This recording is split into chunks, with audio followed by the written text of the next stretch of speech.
This is my story. My mother, Grace, died under suspicious circumstances, and I discovered she'd had 10 ties to a powerful mafia family. Ryan, my husband, was unknowingly used by the villain Todd.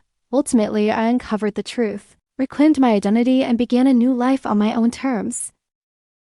Before we begin, don't forget to subscribe.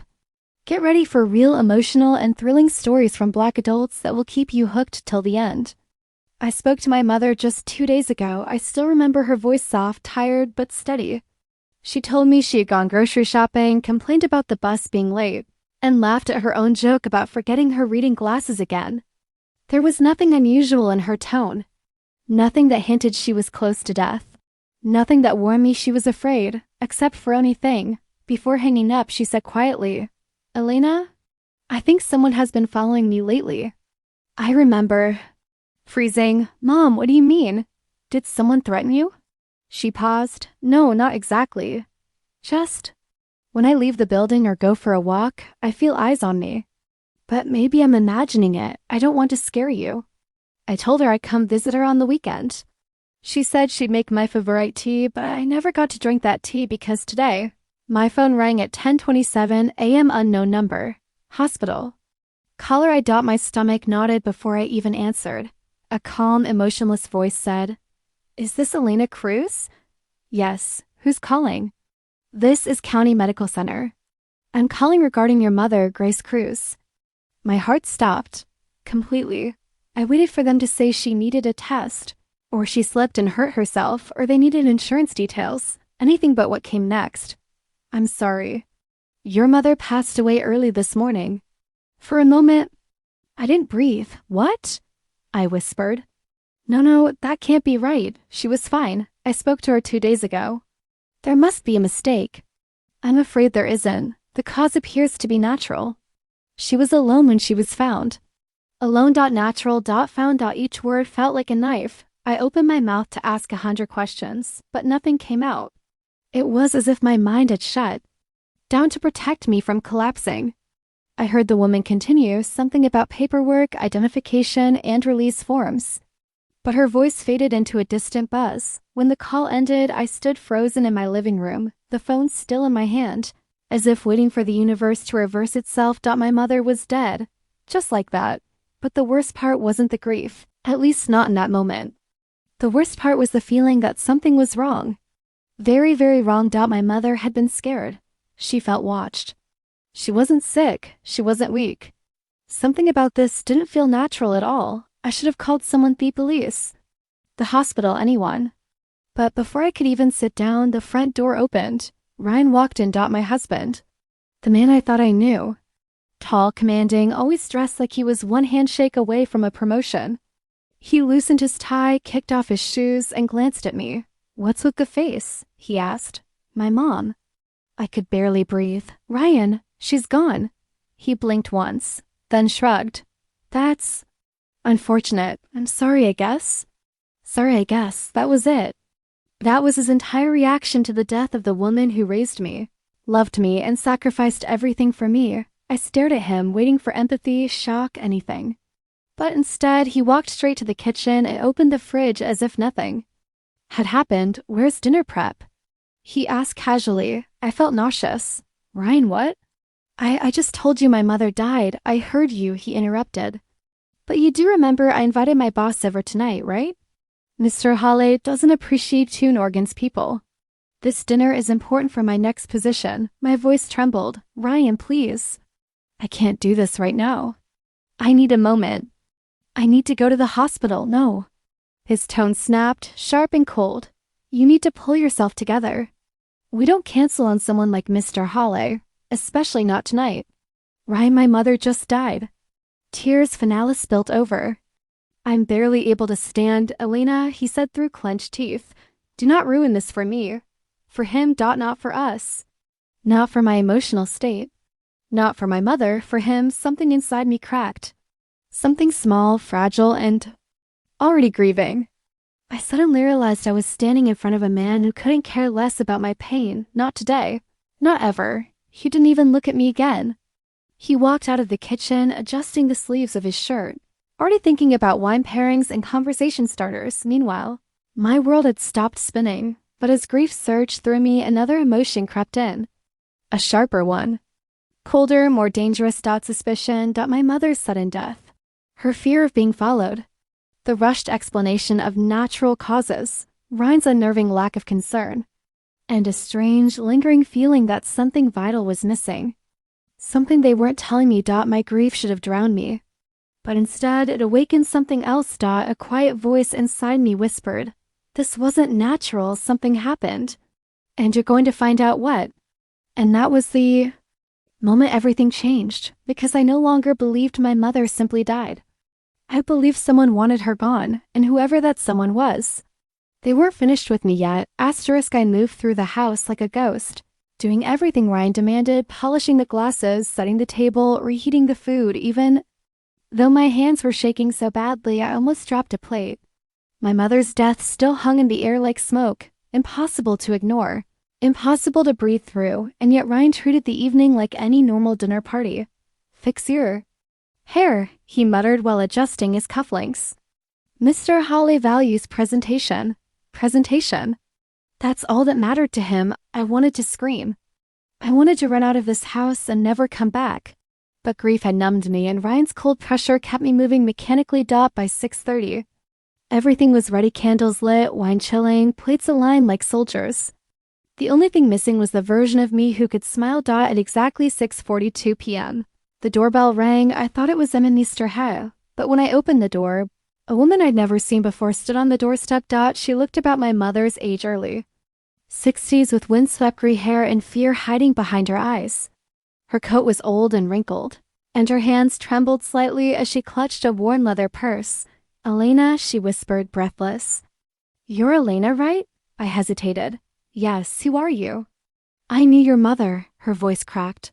"Grace, I should have come sooner." My heartbeat faltered. "You knew her? How?" The woman stepped closer, glancing nervously over her shoulder as if she expected someone to follow her. "Your mother was afraid," she said softly. "Especially during her last days. Terrified, actually. She tried to warn you, didn't she?" I felt a chill crawl up my spine. "She said someone was following her," I whispered. The woman nodded slowly. "Because someone was." Before I could ask more, she opened her purse with trembling fingers and pulled out a small half-burned note. The edges were charred, as though someone had tried to destroy it. "This belonged to her," she said, placing it in my hand. "She asked me to keep it safe and to give it to you if something happened." I unfolded it carefully. In my mother's handwriting, unmistakable and shaky, were the words, "Elena, if something happens to me, he is responsible." My mouth went dry. He, one simple word, but it opened 1,000 terrifying possibilities. My eyes lifted to hers. "Who is he? What does this mean?" But before she could answer, a car door slammed outside. The woman jumped like she'd been struck. "I shouldn't be here," she said, stepping back.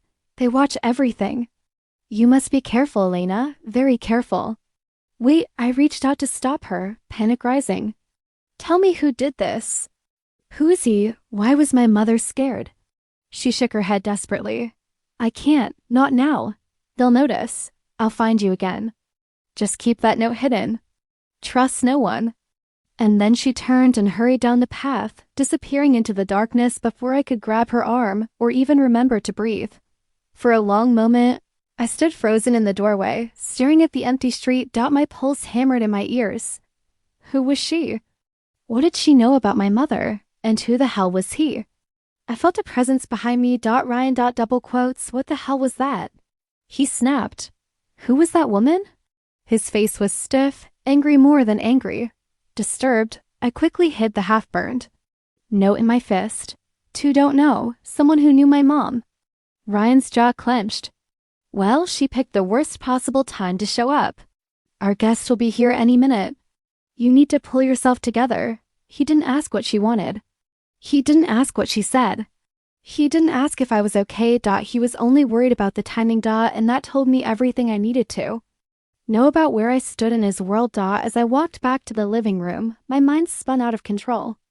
The woman's warning echoed in my ears. Trust no one. A knock hit the door. Ryan immediately straightened up. Showtime. He opened it, and there stood Mr. Hale, tall, distinguished, with sharp blue eyes that missed nothing. He stepped inside, shaking Ryan's hand, then turned to me, and he paused. His eyes narrowed slightly, studying my face with unsettling familiarity. "Elena," he said slowly, "have we met before?" I swallowed hard. "I don't think so." He didn't look convinced. Something flickered in his expression. Recognition? Shock? Confusion? Whatever it was, it unsettled me, because for the first time that evening, I felt like someone was seeing me not as Ryan's wife, not as a hostess, but as a person connected to something much larger, darker, and far more dangerous than a dinner party, and I knew deep down that this night was only the beginning. I didn't expect Mr. Hale to ask me to follow him into his study. The room felt too quiet, too heavy, almost like the air itself was listening. He closed the door behind us, and I heard the click of the lock, a soft sound that still made my stomach tighten. "Sit, Elena," he said, not unkindly, but with a gravity that made my pulse jump. I sat across from him as he opened a drawer in the old mahogany desk. Papers rustled. Something metallic clanked. Then he pulled out a black leather album mold, worn at the edges, the kind that smells like dust and secrets. The moment he placed it on the table, my heartbeat changed. "This belonged to your mother?" My breath caught. My mom?" I whispered, "but she never had anything like this." His eyes softened, but only for a second. "She didn't want you to know," he murmured. "Not until she felt you were safe." Safe? From what? He opened the album, and the first page made every thought in my head stop dead. A photograph. A group of people standing beside a lake. Men in dark suits, women with guarded eyes. The kind of picture where nobody smiles naturally. They seem posed, protective, aware of something bigger than the frame. But that wasn't the shocking part. The shocking part was the woman standing near the center. My mother, but not my mother. Her hair was longer, darker. Her posture sharper. She wore a sleek black coat and looked nothing like the warm, tired woman who raised me on late-night tea and whispered lullabies. In this picture, she looked powerful, dangerous, and her name printed neatly at the bottom wasn't her name, Mara Vale. Not Elena's mother. Not the simple woman who worked double shifts. Not the woman who laughed softly and never raised her voice. I felt the room tilt. That can't be her," I whispered. "It is," Mr. Hale said firmly. "Your mother was born into the Vale Syndicate, one of the oldest crime families on the East Coast." I stared at him. "Crime what?" "No, she hated violence. She hated anything illegal. That's why she ran," he said quietly. "She left everything, changed her name, forged records, disappeared. She rebuilt her life from scratch." I felt like I'd swallowed ice. "My mom always said we were simple people," I muttered numbly. "She always said we lived small." "Because she liked it that way," Mr. Hale shook his head. "She lived small because it kept you alive." My throat tightened. Alive? Why wouldn't I be? Behind me, I heard a soft shift. Ryan stepping closer. He'd followed me into the study earlier, insisting he couldn't let me face family drama alone, but now his silence felt wrong. Like he already knew some of this, or feared it. Mr. Hale flipped to the next page. There were letters, meeting logs.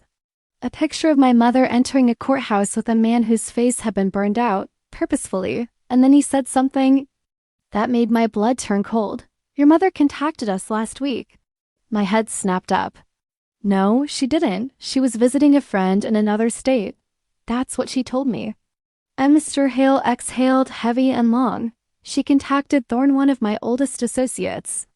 She said someone had found her. Someone she'd been hiding from for decades." I felt my heart beating in my throat. My hands were shaking. Ryan stepped closer but didn't touch me. He looked pale. "Why would she hide this from me?" I whispered. "Why? Why would she keep all of this secret?" "Because she didn't want your bloodline to define you," Mr. Hale said.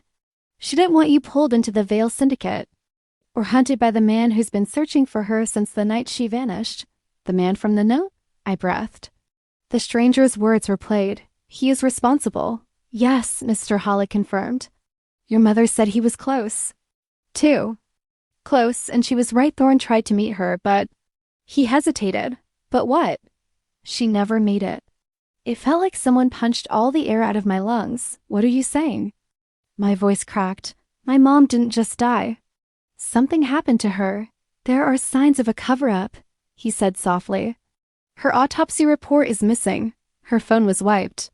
The hospital logged her under a false name. I felt myself shaking. My fingers dug into the chair. My chest tried to collapse. Ryan suddenly stepped forward. Stop, he snapped at Emmy, Mr. Hale. She doesn't need this right now. I turned to him slowly. His face wasn't angry. It was terrified of what Mr. Hale was revealing. Or terrified that the truth wasn't unveiling faster than he expected. And that's when it hit me Ryan knew something. Something he shouldn't. And he was scared I'd find out. Asterisk, I didn't plan on going back to Mom's house. Not after everything, Holly told me. But something in me refused to sit still. I needed to see it again, needed to feel her presence in the walls, the carpet, the air. Maybe I hoped I'd find something she left for me. Or maybe I was looking for proof that all of this wasn't as insane as it sounded. The moment I walked inside, I knew something was wrong. The first thing I noticed was the water cold. Murky puddles across the wooden floor like someone had tried to clean up or put out something. My breath hitched as I stepped forward. My shoes sending quiet ripples across the still surface, then the broken glass, from a picture frame, from a lamp, from the small blue vase Mom kept on the hallway table. Shards sparkled like ice under the faint afternoon light, but the worst part, the footprints, not old. Not dried, fresh. Still slightly damp from the water. Someone had been here, recently, and not carefully. They were in a hurry. A chill crawled up my spine. Someone had come back.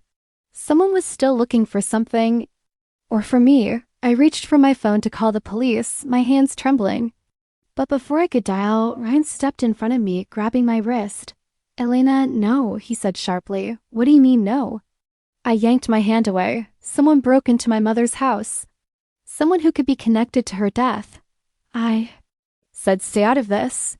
He snapped. I froze. That tone sharp, desperate, angry wasn't Ryan. Not the man I thought I knew. Why are you acting like this? I whispered. Why are you trying to stop me from calling for help? I'm trying to protect you, he shouted. By silencing me? My voice cracked. Or by keeping me blind? Something flickered in his eyes, guilt or fear, I couldn't tell. The argument escalated fast. Voices raised, accusations thrown, the air thick enough to choke on. By the time we left the house, nothing felt stable between us anymore. That night I lay awake in my apartment, replaying everything: Mom's fake identity, the strangers, warning, the missing autopsy, Ryan's strange behavior. The room was quiet, the kind of unnatural quiet that makes your ears ring. And then I heard it, a soft click. The unmistakable sound of a window latch being lifted. My heart nearly stopped. Before I could move, a shadow crossed the far corner of my room. A tall figure stepped into the faint strip of hallway light, black clothing, gloved hands, a mask that hid everything except the shape of a mouth that wasn't smiling. I couldn't breathe. Don't scream, the intruder whispered. I screamed anyway. He lunged forward, pressing a hand over my mouth. His glove smelled like smoke and metal. Stop digging, Elena. His voice was low, distorted.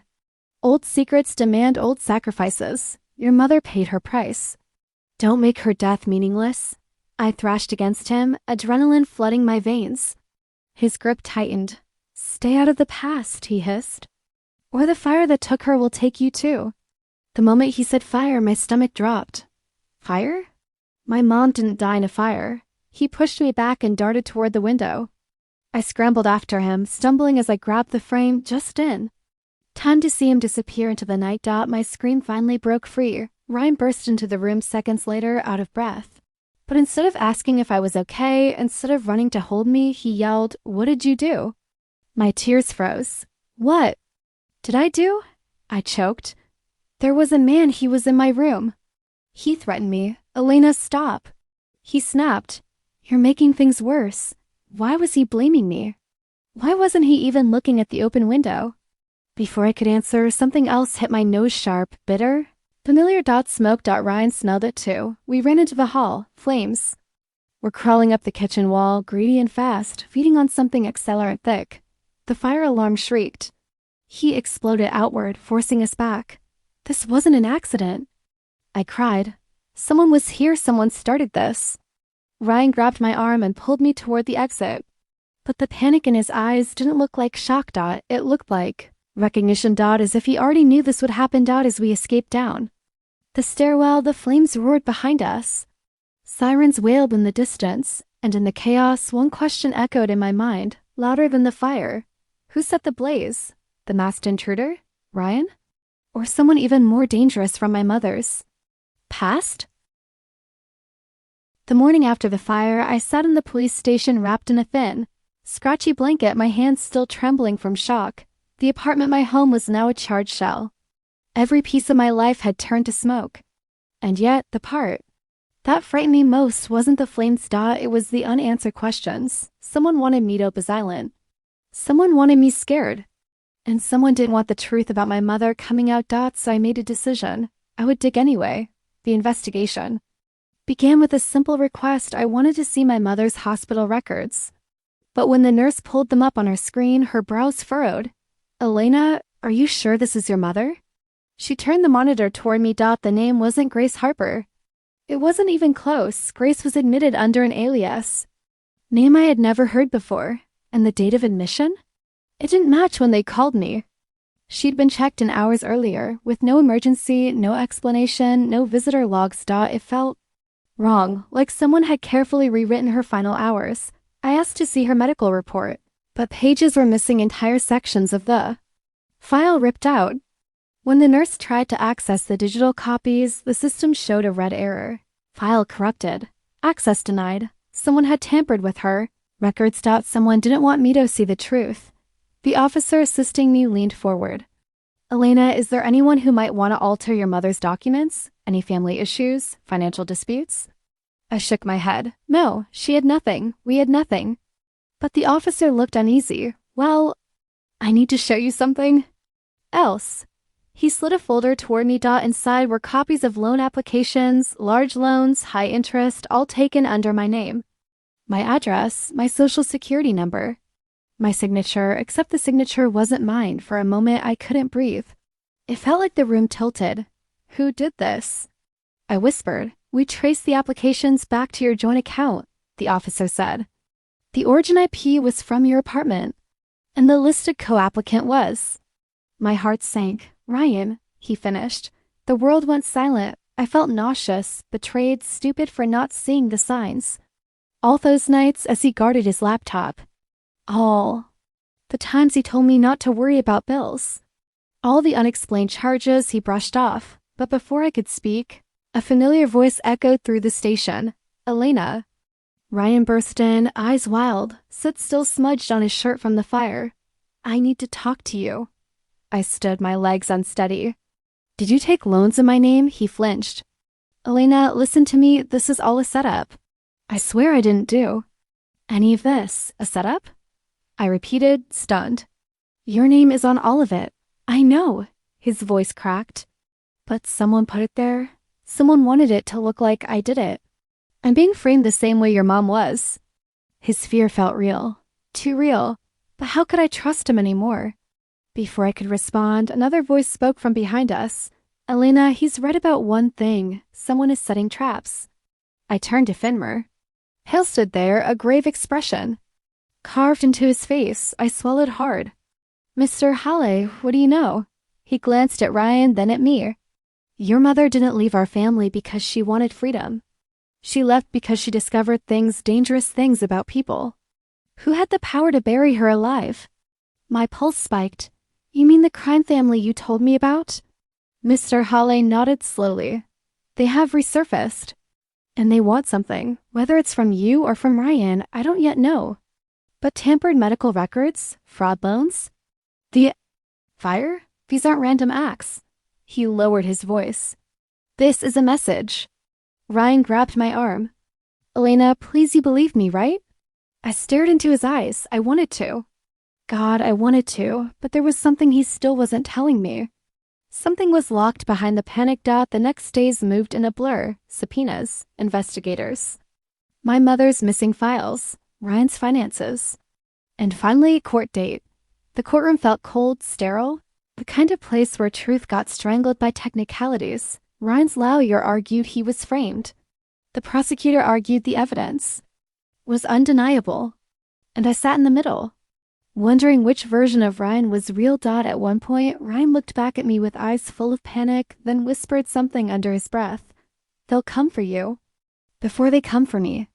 A warning or a threat, I wasn't sure anymore. By the time the court adjourned for the day, I realized something terrifying. Someone was controlling both sides. Someone with resources, someone with history, someone connected to my mother's past, and now they had set their eyes on me. The deeper the investigation went, the more I felt like I was peeling back layers of a life I never knew existed. My mother's, Ryan's, and now mine. Every answer opened another door, and behind every door was a shadow waiting to swallow me whole. One afternoon, Detective Rhodes called me back to the station with a tone that made my stomach twist. "Elena, we found something," she said. "Something big." She slid a thin folder across the desk. Inside was a single page, burn marks around the edges, like it had survived a fire. A name was scrawled in the corner, half smudged, half burnt, but readable. Todd Blackwell. I froze. That was the name on the stranger woman's warning note, the man my mother feared. "Who is he?" I whispered. Detective Rhodes exhaled slowly.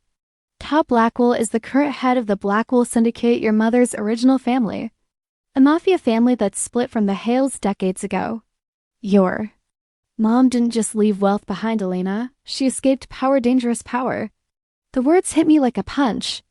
All this time, I thought Mom had lived a simple, quiet life because she wanted to, but she was hiding, running, protecting me. Rhodes continued.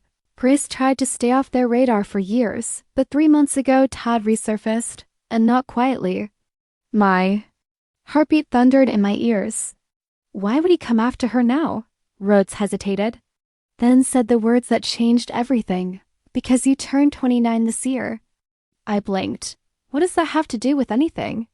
In the Blackwell bloodline, the firstborn inherits the family trust at 29. Your mother was originally next in line. When she disappeared, Todd was placed as the temporary holder. She paused. "But the moment you turn 29 legally, the inheritance switched to you." My throat closed. "That means," Rhodes said carefully, "your mother's death, the tampered records, the fire, the loans. All of it may have been designed to gain control over you and the wealth attached to your name." I felt sick, dizzy, like the floor was tilting under my feet. "So Todd wanted to own me," I whispered. "He wanted access and control. The same way he used your mother before she escaped." I pressed a hand to my forehead, the weight of the truth crushing. Ryan, how does this connect to him? Did he really take loans in my name? Was he helping Todd? Rhodes exchanged a knowing glance with another officer. "Elena, this part might hurt." She pulled up a screen, emails, contracts, encrypted messages, all between Ryan Collins and Todd. Blackwell. My stomach dropped. Ryan had been in contact with him. Business deals, meetings, money transfers. Betrayal carved in black and white. But then Rhodes said something unexpected. "We believe Ryan didn't know who Todd really was." I snapped my head up. "What?" "We think Todd targeted him months ago," she explained. Ryan was desperate. His business was failing. Todd approached him as an investor, a silent partner, someone who could help him rebuild his life. Ryan had no idea it was all a trap. A cold shiver ran through me. So Todd used Ryan to get to me. Yes, Rhodes confirmed. He brought Ryan into his world slowly, gave him money, opportunities, power until Ryan trusted him. And once Ryan was close enough to you, Todd didn't need to contact you directly. He already had access to your life. My breath caught in my throat as puzzle pieces snapped into place. Ryan is insisting I stay quiet. Ryan is stopping me from calling the police. Ryan is panicking at certain questions. Ryan smelled like smoke the night of the fire. All of it? Wasn't because he was guilty. It was because he was terrified. He was being used. Terribly. Expertly used, I whispered. Ryan thought he was helping a businessman. But he was helping a mafia leader. Rhodes nodded. Todd used him like a tool. And when Ryan became a liability, when he started asking questions, Todd threw him under the bus. The courtroom trap, the fraudulent loans, the evidence points. To Ryan. All manufactured. I felt my legs weaken. My chest tightened. Tears burned behind my eyes. I should talk to Ryan, I whispered. He deserves to know. Rhodes placed a hand on my shoulder. Elena, be careful. Todd Blackwell isn't done. He's not the kind of man who lets go of what he wants. And now that he knows you're getting close to the truth, my voice trembled. He'll come after me. Not just you, she said quietly. Anyone standing with you. Meaning Ryan, meaning Mr. Halle, meaning every piece of my life. A chill crawled down my spine. Before I left the station, Rhodes handed me the burnt paper from my mother's purse, the note the stranger gave me, only now. I could read the full sentence. Elena, if something happens to me, Todd Blackwell is responsible. And he is coming for you next. My mother had died trying to keep me out of darkness. Now that darkness was knocking on my door, and I was done running. The day of reckoning arrived without fanfare. The city felt unusually quiet, as if holding its breath for what was about to unfold. I had spent the last weeks tracing every lead, piecing together my mother's hidden life, Todd Blackwell's schemes, and Ryan's unintended entanglement in the nightmare. Now, standing in the abandoned warehouse that Todd had chosen for the confrontation, I felt the weight of everything: grief, fear, and determination pressing on me.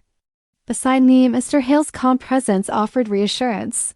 While Ryan hovered, tense and pale, clearly bracing for the storm, Todd stepped out of the shadows. He was taller than I remembered from the photos, his sharp features cruel and calculated. His eyes flicked between the three of us, a smirk forming on his lips. So, the little heiress finally comes forward, he sneered. And her little protector, he added, glancing at Ryan, is still trying to play the hero. You don't know what you've walked into. I know exactly what you are, Todd, I said, my voice steady despite the fury inside me. And I know what you did to my mother, Todd chuckled darkly. Ah, yes, Grace Harper. Or should I say Mara Vale? She thought she could escape her family, hide her bloodline, and defy the Blackwell legacy. Punishment was inevitable. I felt a surge of anger so intense that my hands trembled. You killed her, he shrugged. Not I, personally. My men made sure she learned the cost of betrayal. But make no mistake, her leaving, her hiding her.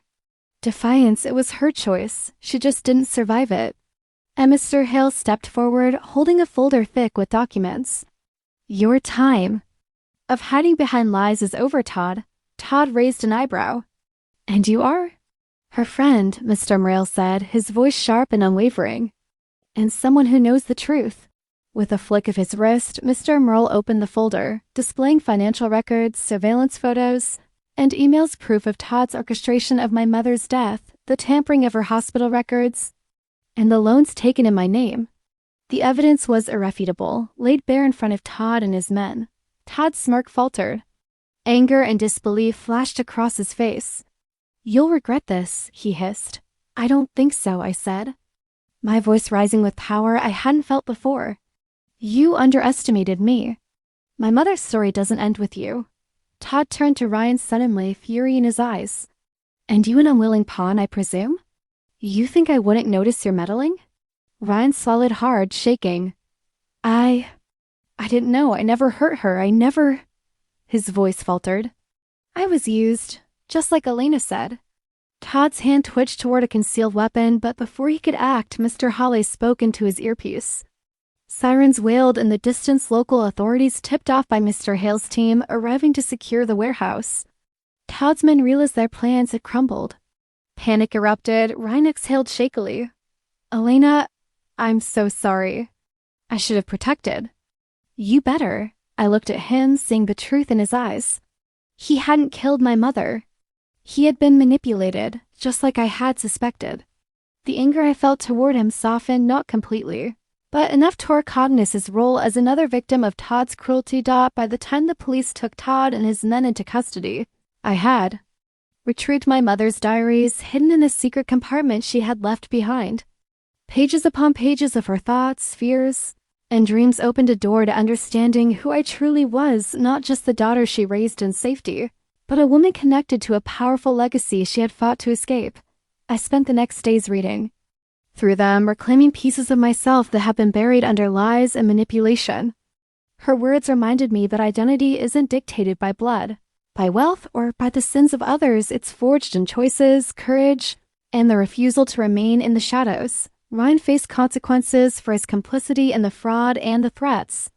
Though the truth of his manipulation by Todd became clear in court, he accepted his sentence quietly, remorseful, understanding the cost of trust misused, even unknowingly. As for me, I walked away from the courtroom with a newfound clarity. The past could not define me. The shadow of the Blackwell legacy would not dictate my future. I returned to my apartment, cleared out the remnants of the fire, and set up a small atelier, my mother's journals and sketches as inspiration.